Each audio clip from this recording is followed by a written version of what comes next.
What is the difference between assumption and conclusion? When preparing for the law school admission test, understanding the difference between assumption and conclusion is essential. These concepts play a significant role in the logical reasoning section of the test. Let's break it down in simple terms. The conclusion is the main point or claim that an argument is trying to establish. It is what the author wants you to accept based on the evidence provided. For example, if someone argues that exercising regularly leads to better health, the conclusion is that regular exercise improves health. On the other hand, an assumption is an unstated belief that must be true for the conclusion to logically follow from the premises. Assumptions fill in the gaps between the premises and the conclusion.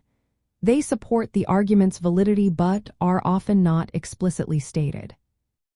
To clarify further, think of the conclusion as the end result or claim of the argument. The assumption acts as a necessary or sufficient condition that connects the premises to the conclusion. This means that if the assumption is false, the argument may not hold up. There are two main types of assumptions you will encounter in logical reasoning. The first is the necessary assumption. This is an assumption that must be true for the conclusion to be valid. If the necessary assumption is false, the argument collapses.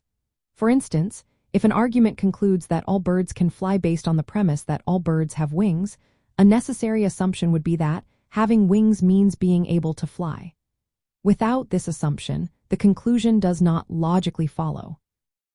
The second type is the sufficient assumption. This assumption, if true, guarantees the conclusion. It bridges any logical gaps so that the conclusion must be true given the premises and the assumption. For example, if the argument states that all cats are pets and concludes that my cat is a pet, a sufficient assumption would be that all cats are indeed pets. For law students and those preparing for the law school admission test, identifying the conclusion helps you understand what the argument is trying to prove. Recognizing the assumption allows you to evaluate whether the argument is logically sound or if it relies on something unstated. In the logical reasoning section of the law school admission test, assumption identification questions often ask which assumption the argument relies on or requires. Strengthen or justify questions may seek a sufficient assumption that makes the conclusion logically follow. Understanding the difference between conclusion and assumption is vital in legal reasoning. Legal arguments often depend on unstated assumptions.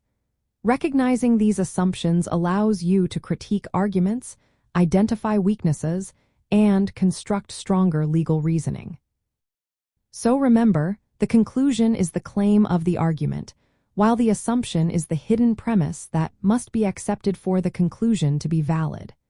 Knowing how to identify both will greatly aid you in your law school admission test preparation.